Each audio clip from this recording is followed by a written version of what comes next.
Good evening, everyone. Let us all welcome Sangeetha Bojanala for the program called as Aap or Ek Guftagu. Today, let us welcome Sangeetha Bojanala. She is a pharmacist and she is working with Merak, and she is from Bengaluru. So, hello, Sangeetha, how are you? Hello, Dr. Jamuna. Good evening, and I'm doing well today. How are you doing? How is your day? It's really a great day. It is nice to have you on our show, Thank Sangeetha. you for inviting me. I'm very happy to be a part of this. Okay. So, Sangeeta, please tell me about yourself, like your journey to Bangalore. Okay, sure. So, as you all know, now I'm Sangeetha Bojanala. Okay, so I'm basically from Kolar, which is a place from Karnataka. So, from Bangalore, it is around 86 kilometers, which would take you around 2.5 hours of journey. So, I've been born and brought up in Kolar. I did my till +1 and +2 from the Kolar itself. And then later, I moved for my bachelor's in pharmacy to Bangalore. And I did that in Government College of Pharmacy at near Kalingarao Circle, which is mainly, you can locate it as near Lalbagh Main Road. That would be the best landmark that I can say. And I did my 4 years of bachelor's of pharmacy. And then with the intent to open my own wholesale distribution in hospital clinical pharmacy, I then joined I joined as a pharmacist in the Bangalore hospital near Southern Circle. Oh, that's really nice. Great start. Yes. My father owns a pharmacy. So when I was a kid, it was in kind of my dream to be actually working in the pharmacy to understand, how things work out. How is this? How is my dad just giving out all these prescriptions as it is? He was always aligning all the bottles of suspensions and all other bottles, tablets in a proper order. I was always excited by that to look at that. So that developed an interest in me. Like it took a keen this developing on me. Like I want to learn to the pharmacy. Yes. So after my +2, I had an option to do engineering or to go into medical as well. But then still I was very strict. And even my dad also agreed with me. Yes, you can go for the pharmacy. If it's your choice though, not by force or anything. So I was most glad. And then it was very difficult because I thought I would lose my seat in the government college. As usually, they will have kind of cut-off ranks. But then I Correct. was very glad that I got the seat in the college that I wanted and allowed my 4 years of life indefinitely. Okay, that's really nice start actually. But you followed your dad's footpath, your father's footpath. It's really nice. It's like what made you more inspired? Like yeah, you told me that your father used to show all this medicines and all. Like what really made you to really go for this career actually? If you see in the back of the tablets, whenever my dad orders, he orders it while the invoices come out. So when the invoices come out, he would used to turn the back of the tablet and he would see. He would make me read this. You can read the spelling out. It was like paracetamol. I used to read like mole, something like that. I used to read that when I was probably grade 2 or grade 3. Oh, So nice. every time he used to make me read those, and I was wondering, what is this name? This is not something that I read in the school book or not in the reading companion or in any of the storybook. These names are so different, and some I cannot even pronounce in any way. So that took an interest in me year by year. And then also the way, some people would come and they say that, sir, I have this vomiting and then I have this headache. Please, could you help me some? So my dad used to give me something, and the next day they would come and say, thank you so much, sir. Everything got relieved and I'm so happy about it. So I was wondering, how is it actually doing it? Yeah, he's So, not a doctor, but still he has a knowledge on it. yes, Yeah. yes. So that's when, but not all the medications also, cannot be Yeah, given I that over understand. I the understand counter. that. But Yeah, it's for small, small things that we can do. yeah. So, Actually, to tell this, actually, I have a small story. Near mhm, my house, the doctor was unwell for almost 6 months because he had some cancer, I suppose. mhm, So the pharmacist, she used to practice under him. Generally, we have that medical store no, with along yeah, with the doctor. She used to treat patients with basic medication, and doctor used to guide her through the phone calls if anything mm, really required. So I understand how important a farmer is to have a full knowledge on what medicine to be given and what can be really be given to people on the counter. Really nice. Yes, that's definite. And then my dad used to take me to the places in Bangalore when we used to come mainly for ordering medicines or something that we need to buy. He used to take me to this wholesale distributors. Those were like a huge den, actually, a big cave inside, if you actually go. Then I was asking, what is this cave actually? So he said, no, this is where we order the medicines and this is how they get it and how we sell it to the people, to the people who come in need to us. Like, I'm having this, I cannot go to the doctor, actually I don't have that much of money. We can play our part as a social responsibility, that yes, we can help the people. It's not definitely that we need to get money from that, but helping them is what it matters most. Yeah, and you need to be 24/7 available most of the time. Yes, they used to even come to the house. Yes, that's a So, challenge. Yeah.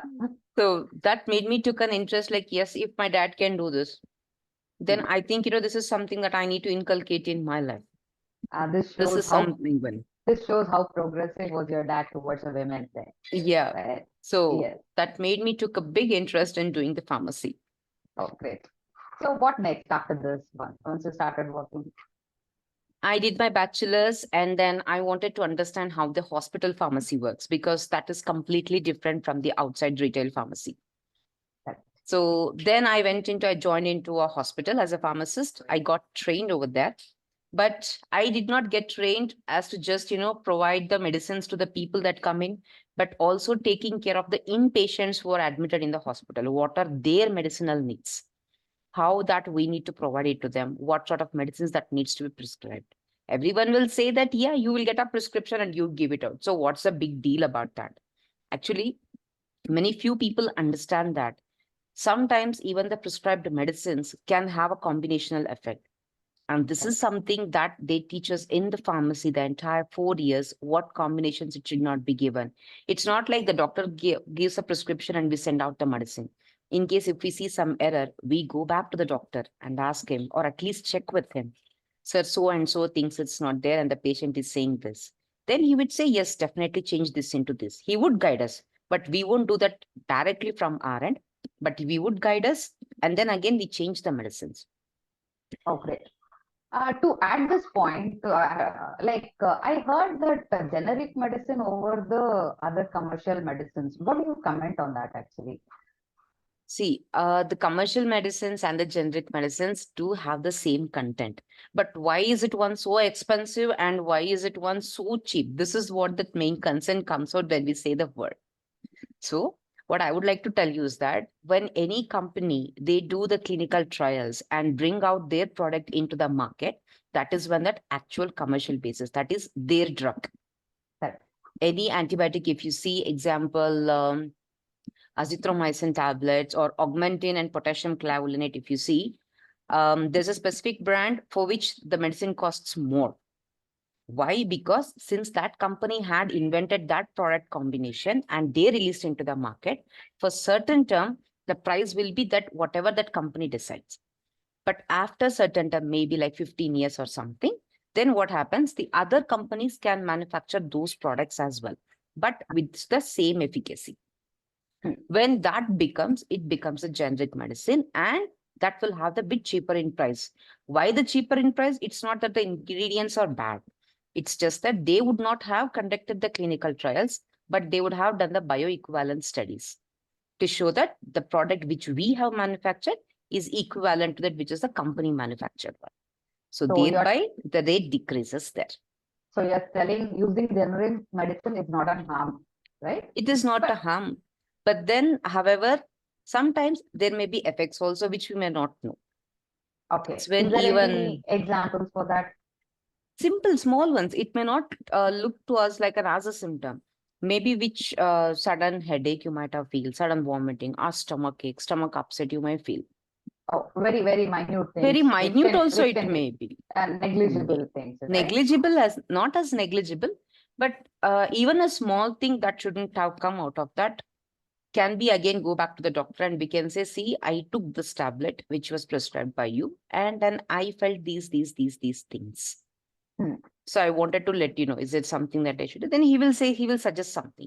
Sometimes, if you take just an augmentin and potassium clavulate antibiotic, people would have the stomach upset and they would have diarrhea and as well. Correct. So then what doctor does, he actually gives a probiotic along with it so that Mm. to avoid your stomach upset. So that is how when we go back to them with something that which we wouldn't expect and which we got after taking, then they will adjust it again.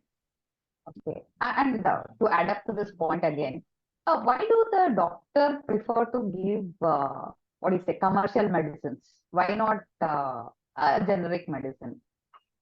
It depends on what type of the patient symptoms has. First, they have to think that. Giving the commercial medicines or the generic medicine, they'll say, but it is about the active ingredient that goes to the patient. Sometimes whatever the effect, it is there, it's kind of a placebo effect people has. Like if I take commercial tablets only, then only I'll have the best effect. If I take the generic one, I will not have the same effect as it is. It's just a kind of a placebo effect. But in order to buy anything, if doctor says no, you buy specific this brand, they can try it. But in case if they feel comfortable, they can go back to doctor and say like, see, I have this generic medicine, I'll take it. And the doctor wouldn't say like no, but again, he will discuss it with the patient, which would be a confidentiality one. And then he will confirm it whether you can take that or not. So to sum up the thing, it's always better to go with a commercial medicine. And generic medicine is also wise one, but it's up to your risk-taking level, right? Not like that. You can take either one of them, but if you have anything, get back to the doctor first. So he can finalize and he can modify. And it won't matter if you're taken a commercial one or a generic one. The active ingredient, when it takes effect, it shows the same, or it may show better, or it may show less. So to avoid, people who tend to do, they tend to go to commercial ones.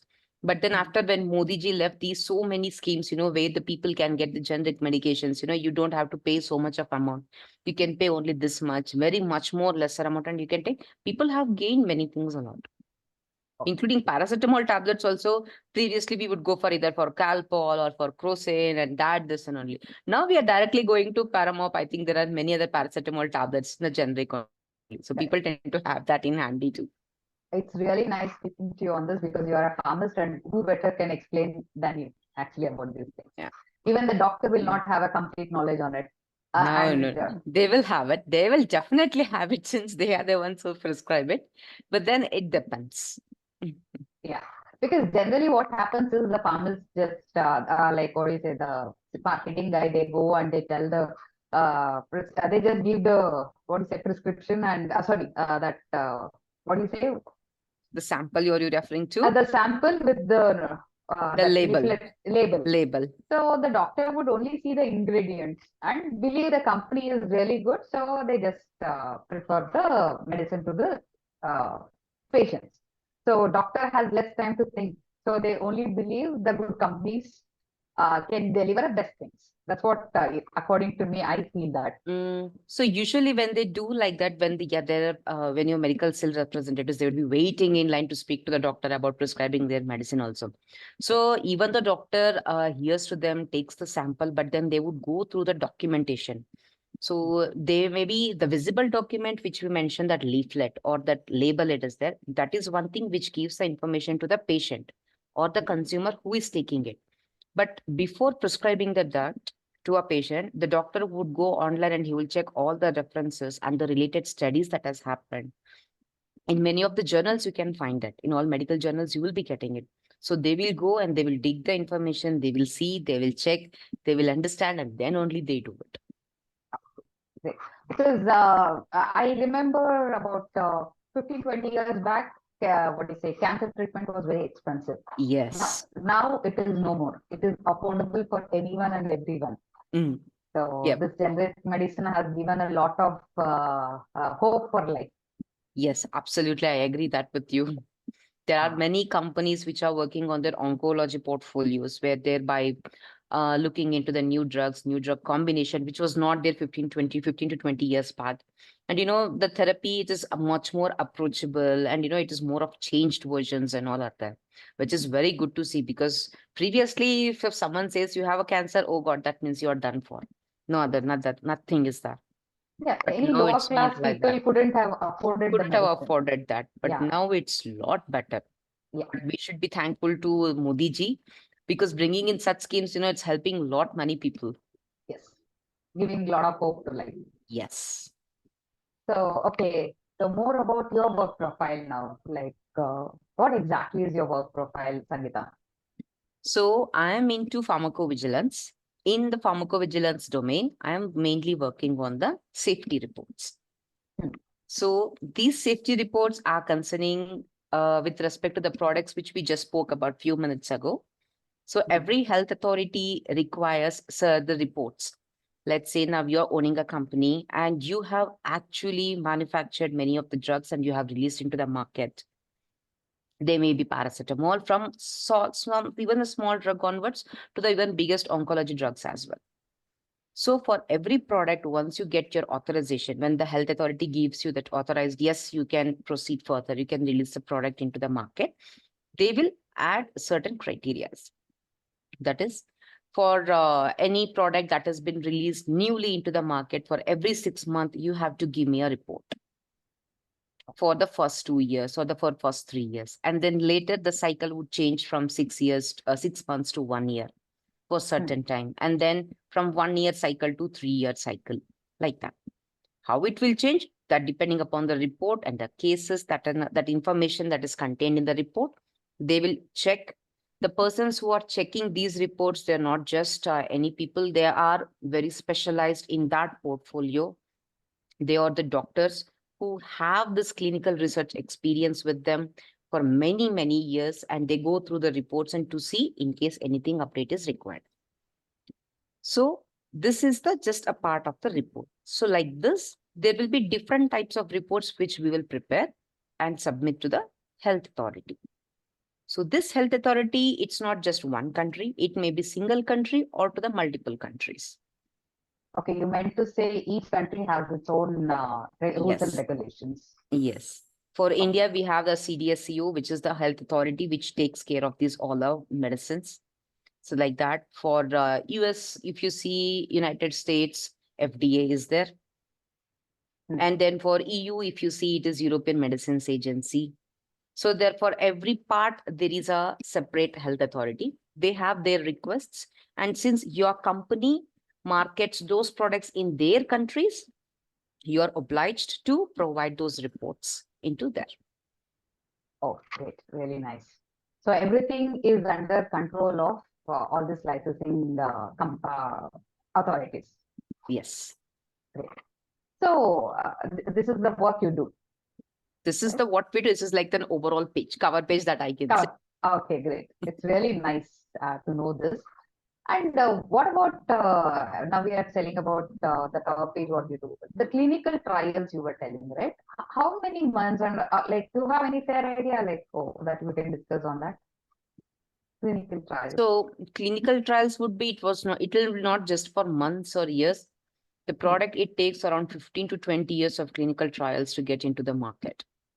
Even if you Google out the clinical trials, it will show you the stages of clinical trials as well. Oh. It shows preclinical, phase 1, phase 2, phase 3, all the studies, and what all in each level of study, what information is actually looked into, how it is being done, why it is being done, all the details will be there. Great. So I would like to know your vision on how India got the vaccine during COVID. So because we did not had a clinical trials, we just randomly went into the market. Like like your vision as a pharmacist and as farmers, what do you think? Yeah. COVID times, it's something people needed something vaccine, something called vaccine. Like see, in the before ages, when you see consider polio. Polio was like if a person is affected polio, then that means either he has to go for iron lung or throughout his lifetime, he will be having the disability.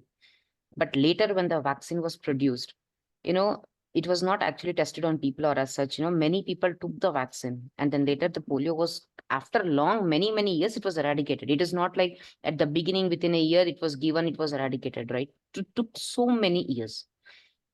But there are certain diseases like this ones, which example, if you take COVID, you don't have the time to do with a clinical trial. It's because it is evolving and the death of the people, it is increasing more. The casualty is increasing more if you see.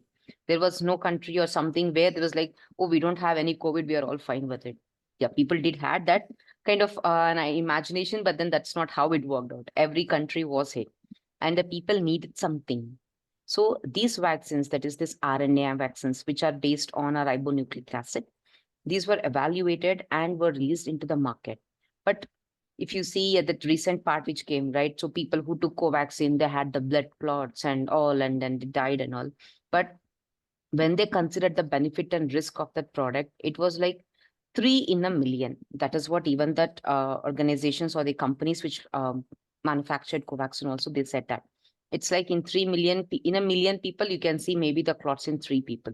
So they outweighed which is the benefit and which is the risk. And hence they had released that into the market. And they also told that after taking that vaccine, within 40 days, you will have these kind of clots, not after taking 2 years, 3 years, 4 years. That also they very much more clearly they certified and they clarified this information too. Because still the rumors are there that we have taken Covaxin, Covishield, and we are facing the issue heart arrest and all. But you gave a clarity that it's only valid for the 40 days. That's it. That is what the manufacturing company did declare, that it is just, even I think there were many much more videos in LinkedIn as well, that the doctors are also explaining the part that, you know, this happens within the 40 days of the treatment, not after 2 years and all. Okay. It gave a more clarity to others now. Yeah, so that rather than creating a scare around the people, it is wise to understand what is the thing at the base part. Then we have to speak. Because if we keep on adding the information, it won't make sense rather than creating some humor in that. That would create much more scare than which is not there actually.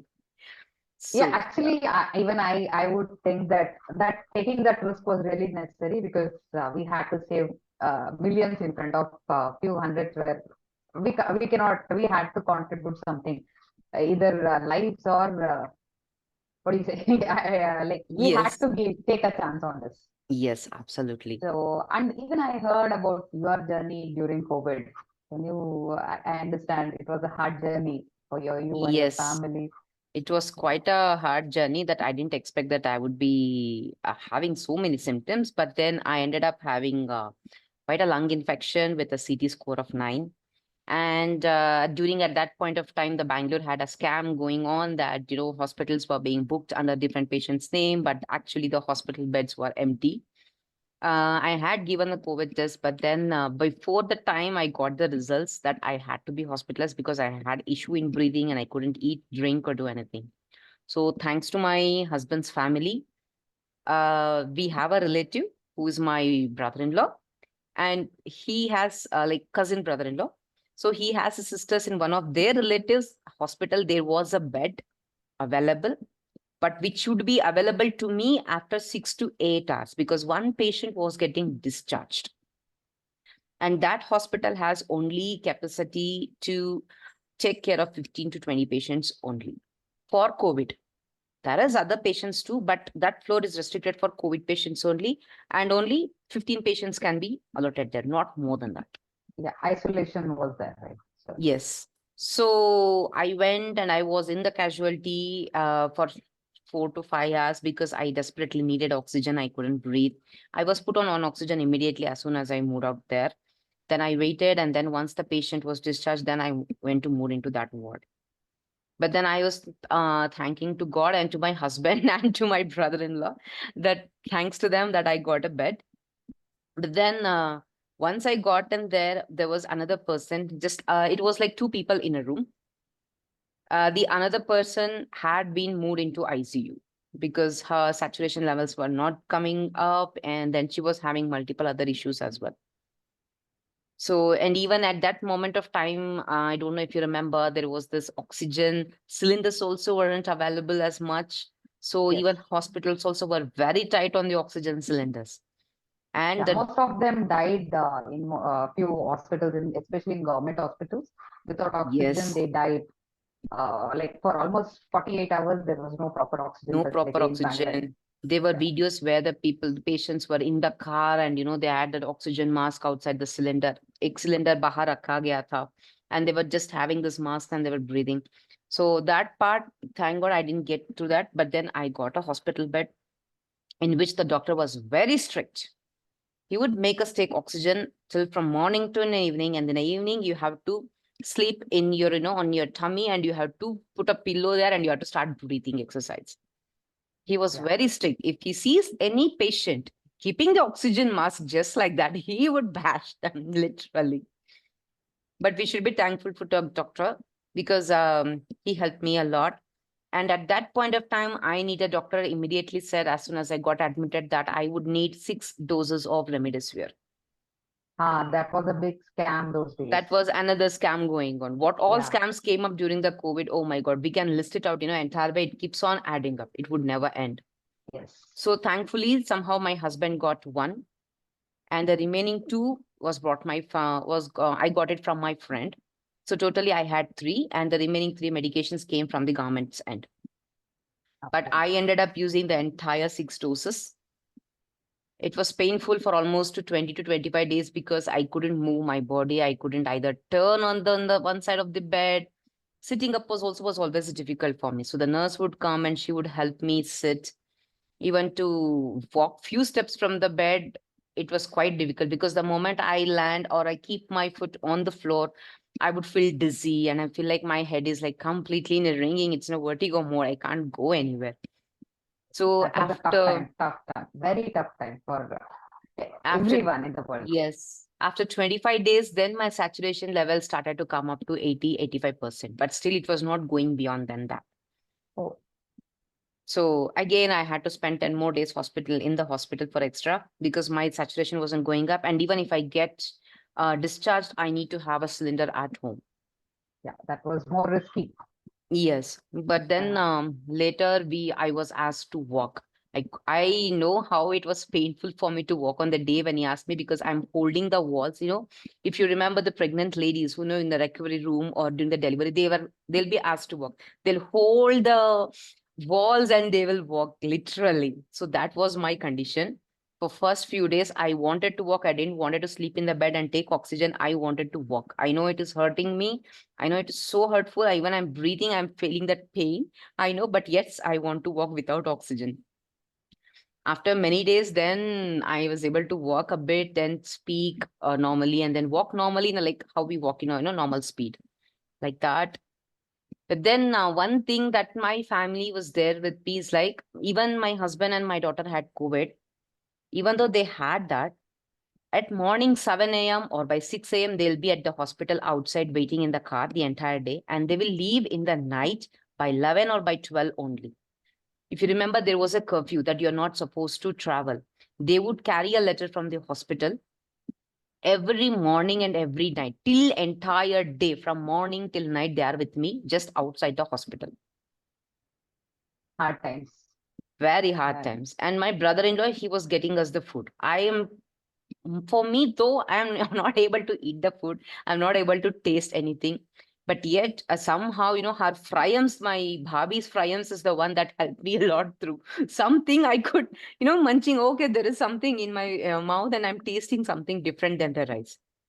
So yes, I'm completely... The old sensing of taste buds, everything would have everything was gone. I couldn't drink.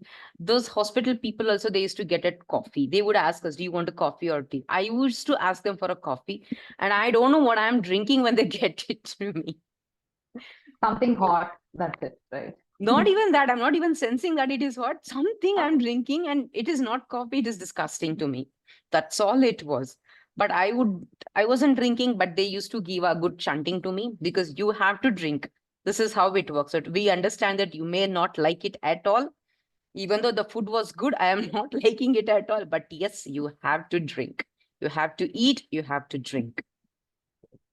And I remember even the next bed people, if they're going into the ICU, then you will never see their faces. You'll never see them. The doctor even warned them that if I don't get my doses of remdesivir, in case if the patient goes to ICU, I will not be responsible.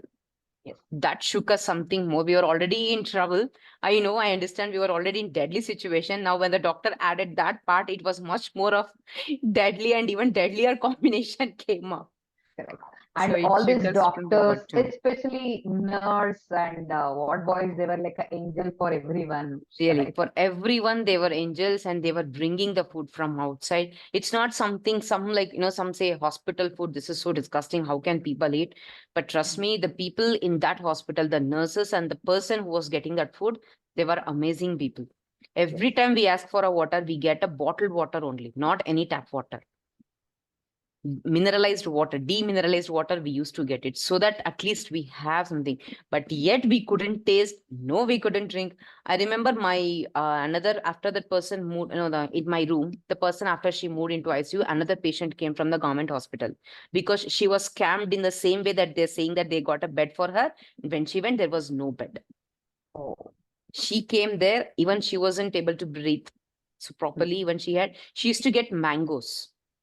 Okay, there's this mangoes. She's slicing and she's giving it to me as well. But neither of us are having the taste. We are just eating something. So that our extent was some completely different. My husband used to get me that coconut water or the lemon juice or the mosambi juice. I used to drink. I drink half, and I'm like, what am I even drinking? Yeah. It had become very thing. Every time you're on medication, every time you're on IV drip, the entire time antibiotic or on you're on therapies. So it took a real big toll on me. And even after I was discharged from hospital, I came back home. You won't believe I couldn't climb 3 stairs, not Yes. even 3 stairs. It's like a rebirth. Totally. Complete. It took Yeah. me almost 6 to 7 months to at least walk 10 to 12 steps. I try. It's not like I'm not trying to walk. I am trying to walk.